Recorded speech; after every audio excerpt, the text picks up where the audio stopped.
Mateus capítulo 16, versículo 13. Olha o que diz a palavra de Deus.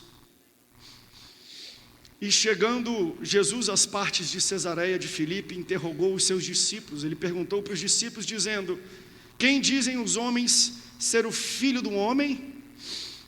E eles disseram: uns dizem que é João Batista, outros dizem que é Elias, outros Jeremias ou um dos profetas. Disse-lhes ele: e vós? Eu não quero mais ouvir a opinião dos outros. Vocês, os meus discípulos que andam comigo, quem vocês dizem que eu sou? Simão Pedro respondendo disse: tu és o Cristo, o Filho do Deus vivo. Aleluias. Você pode repetir o que Pedro disse para Jesus? No 3, 1, 2, 3. Tu és o Filho do Deus vivo. Jesus respondendo disse-lhe: bem-aventurado és tu, Simão Barjonas, porque não foi carne nem sangue que te revelou, mas meu Pai que está nos céus. Pois também eu te digo que tu és Pedro, sobre esta pedra edificarei a minha igreja, e as portas do inferno não prevalecerão contra ela. Brasil, deixa eu falar isso para você. As portas do inferno não vão prevalecer sobre a igreja. Tome seu assento, dando glória a Deus e aleluia. Me ajude a pregar essa noite, dando glória a Deus e aleluia quando você sentir. Nós estamos no meio de uma campanha de jejum e oração até o dia 30 de outubro deste mês. Será o segundo turno das nossas eleições, onde o futuro político do Brasil será determinado. Por que eu escolhi um texto como esse para ministrar sobre oração, sobre jejum, sobre Brasil olha para cima? Eu escolhi esse texto porque ele, além de Mateus, em Lucas, você também vai encontrar um relato sobre este mesmo evento. E lendo os dois, você vai perceber que essa conversa que Jesus provoca, essa conversa que Jesus inicia com a pergunta falando: quem é que dizem que eu sou? Jesus inicia esse bate-papo, essa conversa, depois de um momento de oração. Então Jesus ora, e debaixo da unção, do ambiente propício da oração, ele é instigado a perguntar, não apenas aos outros, mas principalmente aos seus discípulos: para vocês, quem eu sou? Você entende que o ambiente da oração é um ambiente muito suscetível para nós vivermos novas dimensões e uma revelação nova de quem Jesus é e da sua identidade? O grande erro, talvez hoje em dia, é que a gente trata como natural coisas que são espirituais. A gente acha que a oração é algo mecânico. É o que a gente vem: tem oração para oferta, tem oração para começar o culto, tem oração para a gente comer. Então a gente não entende o que é oração e às vezes torna a oração uma reza, algo normal, automático e mecânico. Então a gente acaba naturalizar aquilo que é espiritual e sobrenatural. Existe um livro de um pastor americano, ele contou uma história muito interessante sobre o poder da oração. E a história dele era a seguinte: ele é pastor de uma igreja. E aí quando acabou o culto, os irmãos, um casal veio até ele que estava estudando e falou assim: pastor, ore por nós, porque a gente está passando por uma dificuldade muito grande financeira, e a gente está prestes a fazer uma decisão muito significativa na vida. Por quê? Porque está tão difícil a gente segurar as contas, que a partir do próximo mês a gente vai ter que escolher: ou nós ficamos na faculdade estudando os dois, ou nós moramos. Ou a gente paga aluguel, ou a gente paga o ensino. Ou a gente paga a faculdade, ou a gente paga a moradia. Então nós estamos precisando de uma oração para Deus abrir as portas. O Senhor pode orar por nós? Ele falou: posso orar por vocês, deixa que eu vou manter vocês em oração. Quando acabou o culto, ele falou com todo mundo, ele entrou no carro, era um casal que ele conhecia, eram amigos próximos dele. E aí quando ele estava dirigindo, no coração dele, ele lembrou do pedido de oração que aconteceu depois do culto. E ele falou no seu coração assim: já sei, eu vou ser a resposta de oração deles, porque eles estão precisando de dinheiro para poder perpetuar e continuar ou na moradia ou na faculdade. Como são amigos próximos, eu tenho aqui algumas economias, eu vou ligar para eles agora, quando eu chegar em casa, e vou falar, ó, eu tenho um dinheiro aqui guardado, eu vou emprestar para vocês, depois vocês vão ver como é que me pagam, tá bom? Ou eu vou dar para vocês, quem sabe vocês seguram mais um mês da faculdade, não precisa sair do apartamento ou da sua casa, e aí vocês têm 30 dias para ver se acontece alguma coisa. Então eu vou chegar em casa, eu vou ligar, eu vou pegar meu dinheiro e eu vou fazer um Pix. Aí o Espírito Santo incomodou ele e falou assim, por que você vai fazer isso? Ele falou, ué, porque é a coisa certa de fazer.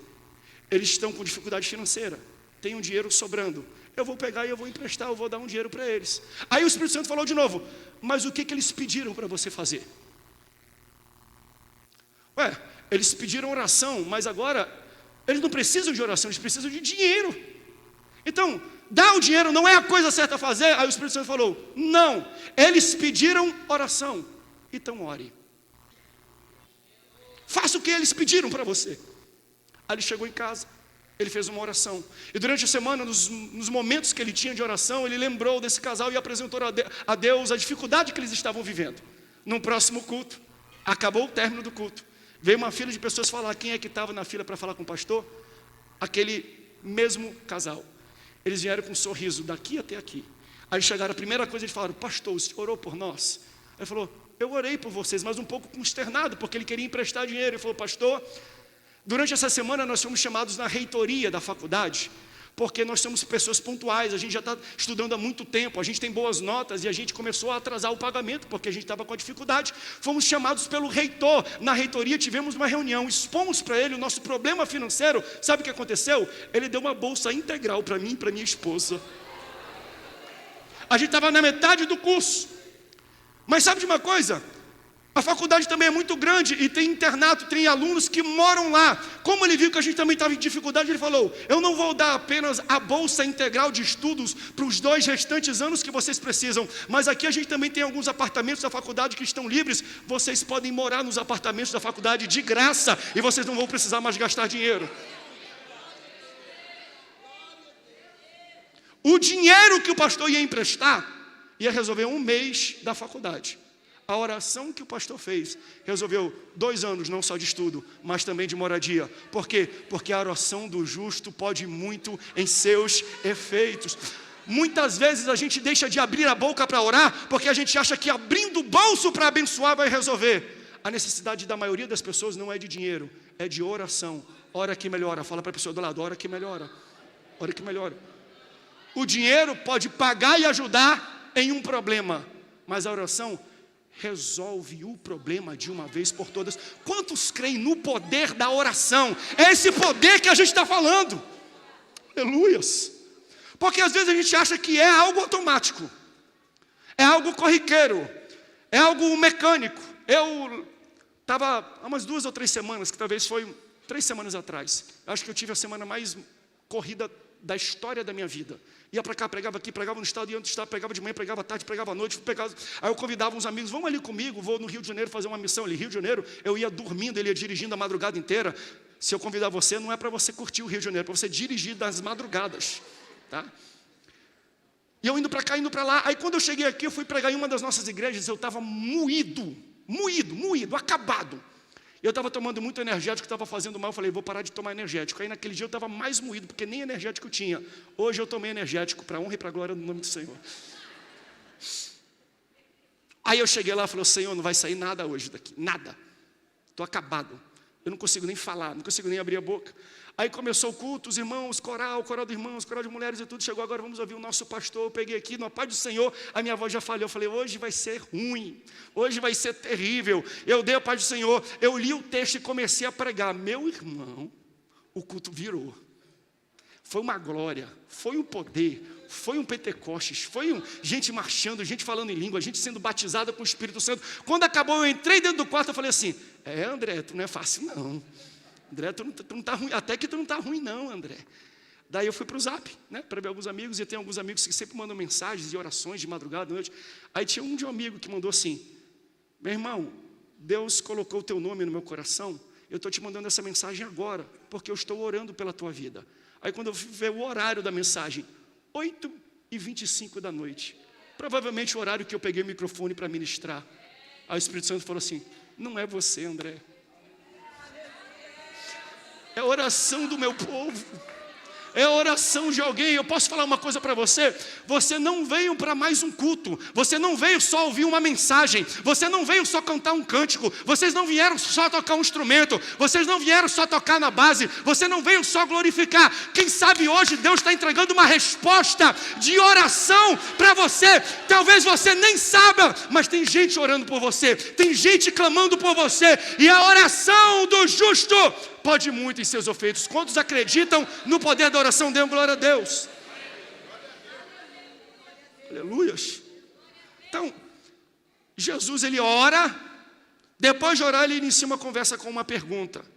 Quando Jesus pergunta algo, é porque ele não quer saber uma informação. Quando Jesus pergunta algo, ele quer te dar uma informação. Ele usa a mesma didática que Deus usou, por exemplo, com Jó. Jó, durante capítulos, fica questionando Deus. Por que isso está acontecendo? Por que tu permitiu isso? Por quê? Deus fica em silêncio. Quando Jó cala a boquinha dele, Deus começa com a seguinte frase: Ei Jó, onde tu estavas quando eu fundei a terra? Jó, onde tu estavas quando eu medi e eu dimensionei? Onde tu estavas onde eu coloquei a pedra angular que sustenta tudo a vivência, todos os planetas, todas as vias lácteas, tudo que existe no mundo? Onde tu estavas, Jó, quando o mar veio aqui e eu falei: mar, até aqui tu pode vir, daqui para lá tu para. Eu coloquei cerca, portas no mar para ele não avançar mais. Jó, onde tu estavas?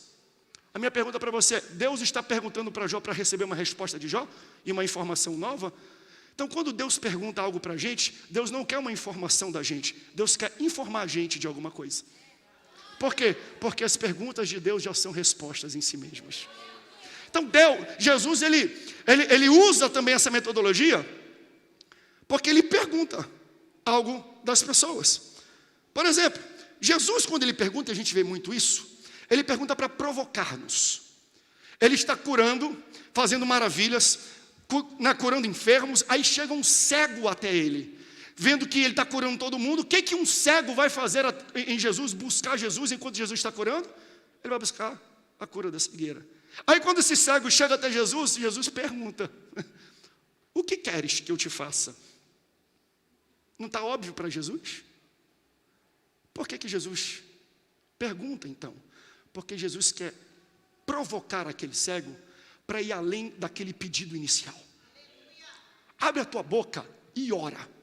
Fala para mim o que tu quer.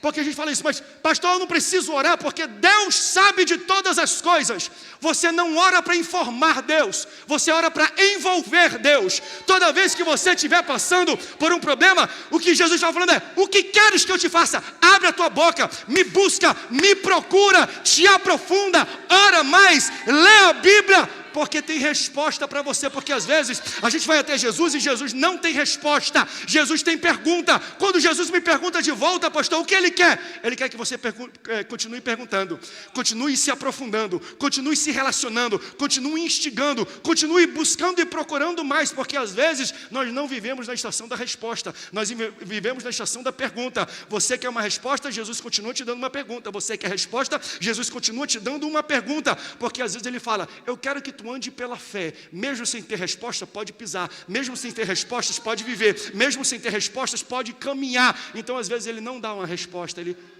nos dá uma pergunta. O que está por trás das perguntas? Porque nós temos esse conceito: vamos orar porque depois de orar nós vamos ter resposta. Mas Jesus, depois de orar, teve perguntas. A pergunta dele é: quem é que estão dizendo aí fora que eu sou? Vamos lá, gente. Jesus, ele está buscando a aprovação do povo? Jesus está buscando like e compartilhamento? Jesus está buscando pontos no IPEC, no IBOP? Até porque não mostrariam a realidade, né, do que seria o ponto dele. Por que Jesus se preocupa com a opinião dos outros? Não, Jesus não está se preocupando com a opinião dos outros. Ele está abrindo uma conversa, porque ele queria saber a opinião daqueles que estavam perto dele. Quem se preocupa com os outros somos nós. Eu me preocupo. Quando acaba esse culto, todo culto, eu entro no carro com a minha esposa, a minha pergunta é: e aí, amor, como é que foi a minha mensagem hoje? Pela respiração dela eu já sei, porque ela sempre vai dizer que é bom, mas a respiração que entrega. Como é que foi a mensagem hoje, meu amor? Ela fala assim: foi bom. Você conhece o jeito da pastora? Foi bom. Eu falo assim: foi horrorosa, foi horrível. Por quê? Porque eu me preocupo, talvez, com o que os outros vão pensar da minha mensagem. Por isso que eu pergunto para ela, mas Jesus não. Mas vamos falar a verdade? Eu não deveria nem me preocupar pelo que a minha esposa acha, porque eu não estou pregando necessariamente para ela, eu estou ministrando a Deus. Eu não quero a aprovação de o que os outros acham da eloquência, do jeito, da forma, da mensagem. Não, não é isso que a gente tem que buscar na verdade. O que nós temos que entender é que Deus nos provoca e nos usa para fazer algo grandioso. Então Jesus não tem razões para perguntar o que os outros estão querendo saber dele. Ele quer saber de quem está perto dele. Quem vocês acham que eu sou? Quem vocês dizem que eu sou? Deixa eu questionar os discípulos de São José dos Campos, aquilo que Jesus questionou os discípulos dele. Para vocês, quem Jesus é? Vocês têm clareza de quem Jesus é? De verdade. Não responda para mim, responda para si. Quem Jesus é? Porque não adianta a gente seguir alguém, vir na igreja, louvar, cantar, bater palmas, se a gente nem sabe quem é esse alguém. Para vocês, quem Jesus é? Se a gente fosse perguntar para muita gente, iam falar assim, ó, dentro da igreja, Jesus é tudo, né? Jesus é poder, Jesus é manto, Jesus é fogo, Jesus é pai, Jesus é amor, Jesus é o meu amigão, Jesus é o meu brother. Quem Jesus é para vocês? Quem Jesus é para vocês? Ele pergunta isso para o discípulo. Eu quero ouvir de vocês agora, na lata. Porque às vezes as perguntas mais difíceis da gente responder são as mais simples. Quem sou eu? Eu imagino que o nosso termo de misericórdia veio daqui, com Pedro. Quem vocês dizem que eu sou? Acho que Pedro falou assim, misericórdia.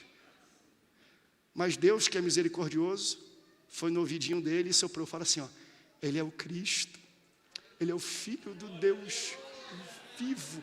Jesus pergunta, Pedro, vai, e ele fala, quem vocês acham que eu sou? Tu és o Cristo, tu és o Filho do Deus vivo. E com isso o que ele está falando é, tu és o meu Salvador.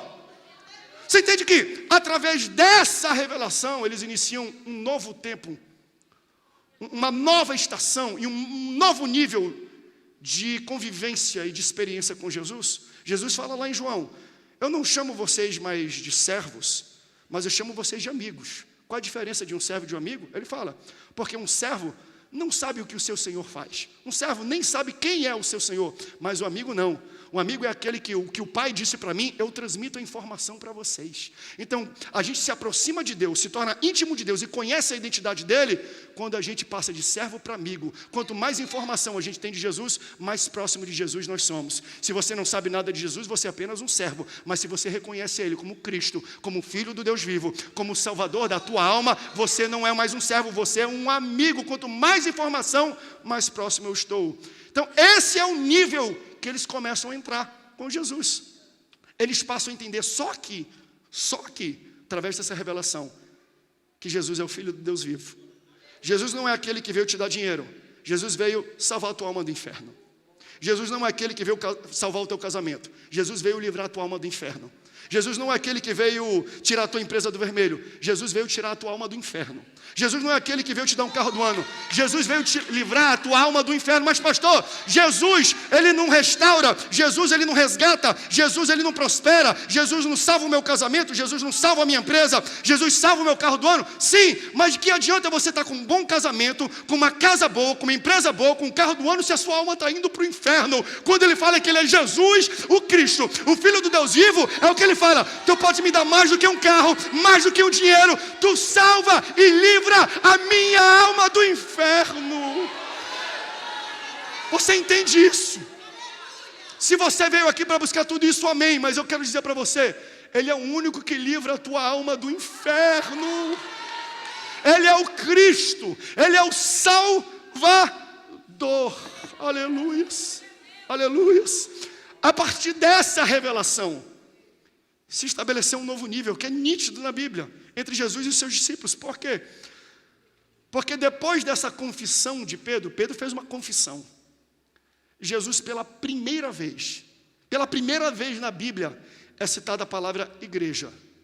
Igreja é citado por Jesus pela primeira vez na Bíblia, depois de uma confissão de quem Jesus realmente era, a sua identidade principal. Então, há uma confissão que Jesus Cristo é o Salvador, porque até então, Jesus Cristo era curandeiro, Jesus era multiplicador, Jesus Cristo era ressuscitador, Jesus Cristo era um homem de prodígios, era de milagres, era de maravilhas. Para muita gente, Jesus ainda permanece só isso. Eles ainda não entenderam que Jesus vai além disso. Jesus quer livrar a alma deles do inferno. Mas só depois deles chamarem Jesus de Salvador, Jesus chamou eles de igreja. Só depois da gente reconhecer Jesus como Salvador, que Jesus vai nos reconhecer como igreja. Então bota para mim. Dois aprendizados que eu quero dar para você. Jesus nunca vai apresentar como igreja uma igreja que não o apresenta como Cristo. Eu vou repetir isso. Jesus nunca vai apresentar como igreja uma igreja que não o apresenta primeiro como Cristo. Se a tua vida não demonstra que Jesus é Cristo e Salvador da tua vida, você não é reconhecido por Jesus como igreja. Se os seus atos não apresentam que Jesus te salvou e tirou a tua alma do inferno, Jesus não olha para você como igreja. A minha vida precisa apresentar não um Cristo que prospera, embora Ele faça isso, não um Cristo que restaura, embora Ele faça isso. Quando pessoas de fora olham para a minha vida, eles têm que conhecer, esse cara vai para o céu, esse cara vai viver com Jesus, porque se eles não enxergam isso na minha vida, eu não sou igreja. Aleluias! Eu estou pregando sobre a identidade da igreja. O meu falar, o meu ouvir, o meu viver, o meu acordar, o meu comportamento, as minhas atitudes precisam apresentar Cristo, o Filho do Deus vivo, para o mundo, para eu ser reconhecido como igreja no meio deste mundo. Por isso, Jesus nunca vai apresentar como igreja uma igreja que primeiro não apresente como o Salvador. Vai lá para a igreja que tu ganha dinheiro, vai lá para a igreja que tu prospera, vai lá para a igreja que tu vai ser curado, vai lá para a igreja que teu casamento vai funcionar. Amém, mas fala para a pessoa, vai lá para a igreja que tu vai deixar de ir para o inferno, porque Jesus quer te levar para o céu. É essa a revelação que deu a identidade e o reconhecimento do que era a igreja. Aleluia, eu sinto o Espírito Santo aqui. Eu sinto o Espírito Santo nessa palavra. Porque, irmãos, o segundo ponto, e é o ponto que eu vou terminar, embora eu vou pregar muito em cima desse ponto. Coloca para mim o ponto 2. A igreja é edificada em Cristo e não em pessoas. Isso está na fala de Jesus. Uma igreja deixa de ser igreja quando falam mais do pastor e do líder do que do próprio Jesus e do Espírito Santo nos cultos. Debaixo da bênção do meu pastor, do meu líder. Não, é debaixo da bênção de Deus, do Cristo.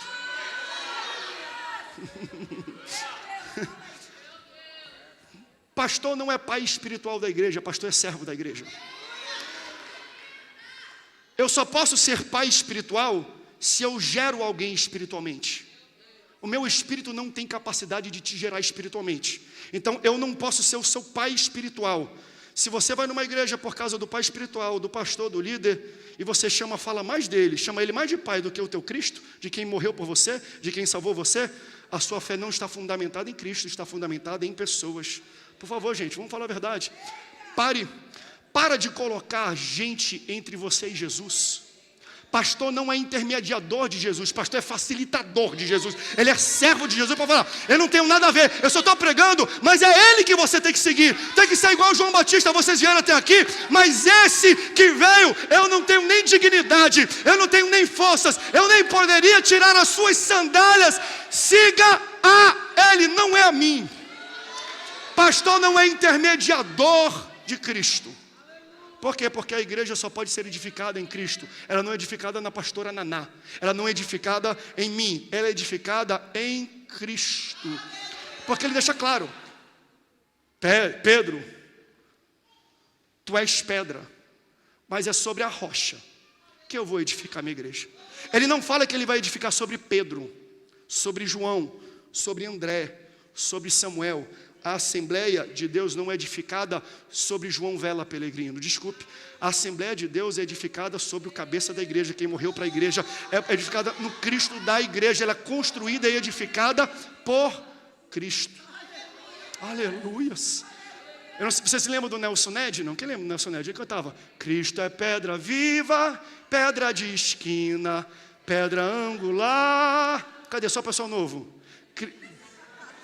Está com vergonha. Eu falei, né? Só o pessoal de 1970, todo mundo ficou calado. Ei, não se meta no meio das pessoas de Cristo. Porque a igreja não é constituída em cima de você, pastor, em cima de você, líder, em cima de você, crente. É em cima de Cristo. Isso aqui é muito claro, sabe por quê? Porque é fácil a gente misturar as coisas, porque quem está de fora enxerga assim. E para a gente é muito cômodo, é muito gostoso, é muito honroso a gente receber esse elogio. Isso aqui acontece lá em Mateus capítulo 15, coloca para mim na tela. Mateus 15, 22 e 23, deixa eu só ilustrar esse ponto para você. Como é muito fácil de um líder, de um pastor, pensar que ele é o cara, que ele é o tal, que é ele que arrasta multidões, que é ele que salva as pessoas, que é ele que gera as pessoas do seu espírito. Olha o que diz o texto aqui, ó.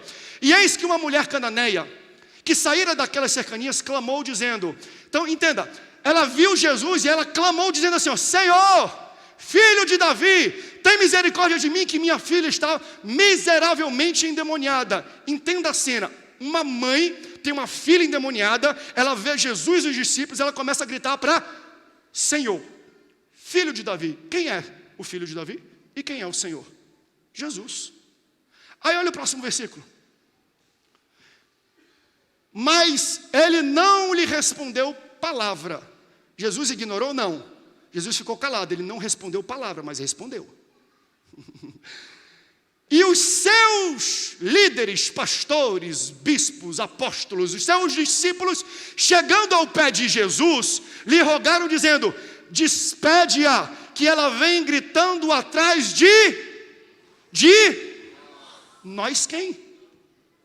Você viu ela falando, João, Pedro, filho de Barjonas, foi isso que ela falou? Não, ela saiu gritando atrás de Jesus. O problema é que os discípulos são tão próximos de Jesus que acham que podem se colocar entre Jesus e as pessoas.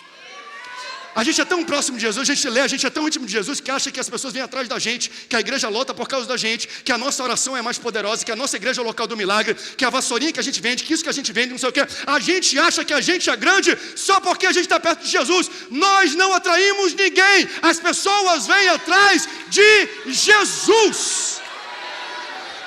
Aleluia! O problema é que tem muita gente se metendo entre Jesus e as pessoas. E o que mais fere as pessoas que saem da igreja não é Jesus, mas é quem está perto de Jesus. Fala a verdade. Nós somos facilitadores, servos da igreja, mas o problema às vezes não é Cristo, são os cristãos. É quem está perto. São os crentes, pastores, líderes. Nós muitas vezes ferimos as pessoas e as pessoas são machucadas dentro da igreja, ofendidas dentro da igreja. E o primeiro conselho que eu quero dar para muita gente que tem assistido, essa igreja, ela tem recebido uma unção restauradora, uma unção de bálsamo, que sara feridas. A gente está debaixo dessa unção. E um conselho que eu quero dar, e aí como a gente está debaixo dessa unção, ela acaba atraindo pessoas que foram feridas, pessoas que foram ofendidas, pessoas que saíram da igreja, pessoas que se desviaram da sua fé por um tempo pela ferida que foi recebida e imolada dentro da igreja. Deixa eu dar 2 conselhos para vocês. Primeiro, não projete em Cristo caráter humano. Quem te feriu não foi Cristo, foi um seguidor dele. Quem te feriu não foi Jesus, foi alguém que amava ele, mas Jesus nunca vai te ferir. Jesus nunca vai te machucar. Jesus nunca vai te humilhar. Então, o erro não é de Cristo, o erro são dos cristãos. Mas aqui que está a volta do anzol. Você sabe quem Deus vai usar para sarar as feridas que a igreja causou? A própria igreja. Se você foi ferido, não saia daqui não, porque Deus vai te sarar aqui. Se você foi machucado, não sai da igreja não, porque Deus vai te sarar aqui dentro. Talvez aqui seja um ambiente, às vezes, que tem muita gente com espada afiada, pronta para te ferir, mas tem muito mais gente com bálsamo na mão, com bacia na mão, com atadura na mão para falar, deixa eu cuidar das tuas feridas. Não saia da igreja quando você for machucado dentro da igreja, porque Deus vai usar a própria igreja para sarar as tuas feridas e te levantar novamente. Se um dia você foi machucado, agora deixa eu falar para a nossa igreja local, se um dia você foi machucado pela Assembleia de Deus Missão em São José dos Campos, se você está no alcance da minha voz, seja presencialmente, TV, rádio, volte para cá, porque Deus está preparando pessoas com atadura na mão, com bálsamo na mão, com azeite na mão, com vinho na mão, para falar: vem aqui. Se você foi machucado aqui dentro, Deus vai usar a igreja para curar as feridas. Quantos podem dar glória a Deus por isso? Então, é após a revelação de Cristo e de onde essa igreja, esse projeto divino está ancorado, que Jesus faz o seguinte: gostei.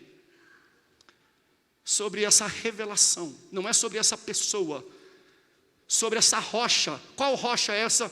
Tu és o Cristo, o Filho do Deus vivo. É sobre essa revelação que eu sou o Filho do Deus vivo, que eu sou o Salvador, que eu vou tirar a alma de vocês do inferno, que eu vou constituir uma igreja com pessoas falhas, sim, com pessoas errôneas, sim, com pessoas que deslizam, sim, mas essas pessoas também eu vou curar, eu vou sará-las, e elas vão ser agentes de cura, e agente para sarar você, e agente para ministrar o meu evangelho. Deus usa a igreja, mas Ele fala o seguinte: entenda bem.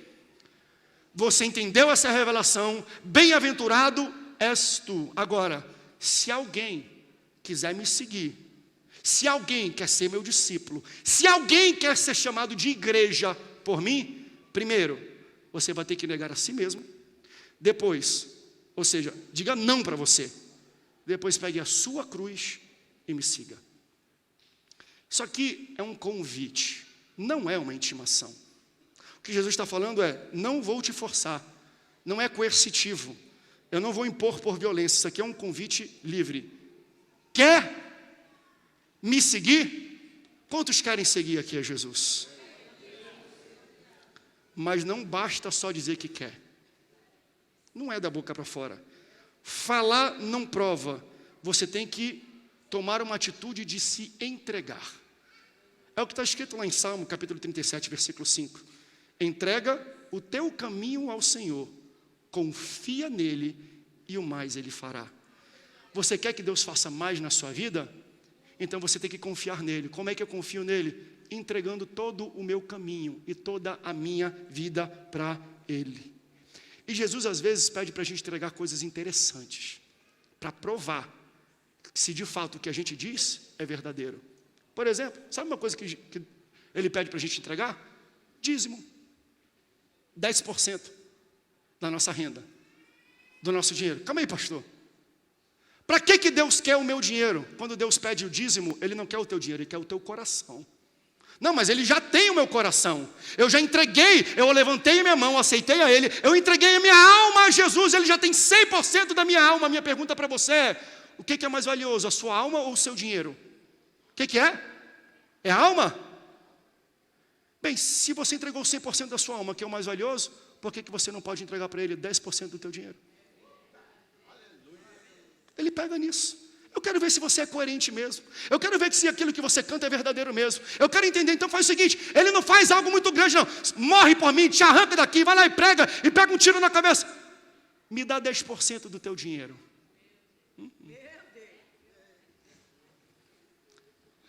Se você não entrega o seu dízimo ao Senhor, não vou ser duro ao dizer que você não é igreja. Quem sou eu para dizer isso? Mas você não entregou todo o seu caminho ao Senhor. Porque quem entrega, confia nele em tudo. E acredita que Ele vai fazer. Mas pastor, está faltando, está com pouco. O mais Ele fará. Então, o mesmo culto que a gente diz que entrega a alma, a gente tem dificuldade de entregar o nosso dinheiro. Então a gente tem que entender: a minha vida com Deus e com Jesus é feita por discurso? É feita de aparências? Ou de fato eu estou negando a mim mesmo e carregando a minha cruz? Porque Ele vai fazer mais por você. O que Ele faz? Ele morreu por você na cruz. Ele morreu por você na cruz. Tem alguém que pode fazer mais por outra pessoa a morrer sem ter culpa para te levar para o céu? Então não tem como você dizer que você é igreja sem você confessar que Ele é Cristo e sem você entregar toda a sua vida para Jesus. Sobe aqui, louvor, que eu já vou terminar. Estou sentindo da gente fazer um apelo um pouco forte aqui essa noite. Escute o que eu vou te falar. Preste atenção para mim que o louvor vai subir, às vezes faz um pouco de barulho. Quantos estão entendendo essa mensagem que o Espírito está passando? Diga amém. Se o mundo te abraça, é porque o céu te largou há muito tempo. O que isso quer dizer? Se o pecado não te incomoda mais, se as drogas não te incomodam mais, se a bebedeira não te incomoda mais, se o palavrão, as palavras torpes, o que você escuta que é ruim, não te incomoda mais, se aqueles grupos de zap que tem mensagens, vídeos e fotos obscenas e pornográficas não te incomoda mais, sinto te dizer, o mundo já te abraçou. Mas Deus me trouxe aqui, porque Ele está me incomodando para falar que o céu quer te abraçar novamente. Que você precisa retornar para a casa do Senhor, que você precisa entregar a sua vida para Ele, a sua vontade para Ele, os seus desejos para Ele, tudo, a sua alma, o seu dinheiro, a sua família, entrega tudo a Jesus nessa noite. Pode parecer uma palavra dura, está sendo dura meu amor, está sendo dura essa palavra? Mas sabe por que às vezes a gente prega palavras duras? Não é porque a gente quer bater na igreja, é porque a gente quer cuidar da igreja, é porque a gente se preocupa com a igreja. Eu me preocupo cada vez mais com igrejas que fazem muita concessão de princípios e valores para poder ter mais gente no ambiente da igreja. Escute com atenção isso. Nós precisamos receber mais gente, crescer, nós precisamos incluir mais pessoas, então a gente faz concessão de algumas coisas, ou até de palavra. Eu não vou pregar um pouco isso porque é duro, e isso aqui vai expulsar algumas pessoas, e a gente começa a fazer algumas concessões na ministração, na pregação do evangelho, para incluir pessoas na igreja. O grande problema é que, às vezes, a gente inclui pessoas na igreja, mas elas não estão incluídas no céu. Você entende que, para mim é uma falácia, mas para mim é uma falácia esse conceito de hoje de igreja inclusiva. O que é a igreja inclusiva? Venha com o seu pecado, com o seu erro, do jeito que você está, que Deus vai te aceitar. Vem para a nossa igreja. Eles estão incluindo a pessoa dentro do ambiente da igreja, mas não estão incluindo essa pessoa no céu. Nós somos uma igreja inclusiva. O que é isso? Quando você vem aqui, eu falo, aqui a palavra, está aqui a verdade, confessa Ele como teu Cristo, muda, desvia dos pecados, te humilha diante dEle. Por quê? Porque eu quero te incluir para o céu. Não adianta a trombeta tocar e metade da igreja ficar aqui. A gente não é uma igreja inclusiva. Igreja inclusiva é aquela que inclui as pessoas no céu. Não é, venha como você está e fique como você está. Por quê? Porque a proposta do evangelho nunca foi viver para você. É o que Jesus diz: quer me seguir, quer ser crente, quer ser meu discípulo, não é entrar na igreja, levantar a mão e dar oferta. Negue-se a si mesmo. Então a proposta de seguir a Cristo e de ser igreja não é viver como eu quero, é negar a minha vida, é negar os meus pecados, os meus desejos e o meu jeito de viver. Se você quer seguir a Cristo, você não tem que viver o que você quer, você tem que morrer. O apóstolo Paulo dizia isso. Para mim, morrer é Cristo. Para mim, viver é lucro. E para mim, morrer é Cristo. Você veio nesse ambiente de igreja, eu peço que você fique de pé. Você veio para carregar a sua cruz. Porque quem não carrega a cruz, entenda, se você quer a salvação, ela só está em Jesus, não está num líder, não está no intermediário, é em Jesus. Só que você só encontra um Jesus quando você passa pela cruz. Não é o Jesus que é poder, não é o Jesus que é vitória, não é o Jesus que é paz e amor, não é o Jesus de qualquer... Não, é o Jesus que morreu na cruz, que ressuscitou e falou assim: se vocês querem ser a minha igreja, vocês vão ter que dizer não para vocês, sim para mim, e carregar a sua cruz. quando eu carrego a minha cruz, eu estou denunciando para o mundo que Ele é o Cristo, que Ele é o Filho do Deus vivo. Então, se eu venho para a igreja e não muda nada no meu estilo de vida, eu posso frequentar a igreja, mas eu não estou sendo igreja. Se você veio para cá, você tomou uma decisão, mas essa decisão, ela vai ter que repercutir no seu comportamento. Gente, não é dura essa palavra não, ela é libertadora. Ela é libertadora. Porque às vezes a gente está aqui, tem gente que está dando glória a Deus, aleluia, vindo todo domingo, toda terça, mas não está indo para o céu. Eu vim pregar um Jesus, que é o Cristo, que é o Filho do Deus vivo, e que veio tirar a sua alma do inferno. Por isso essa noite você precisa entregar a sua vida a Jesus, porque Ele entregou a vida dele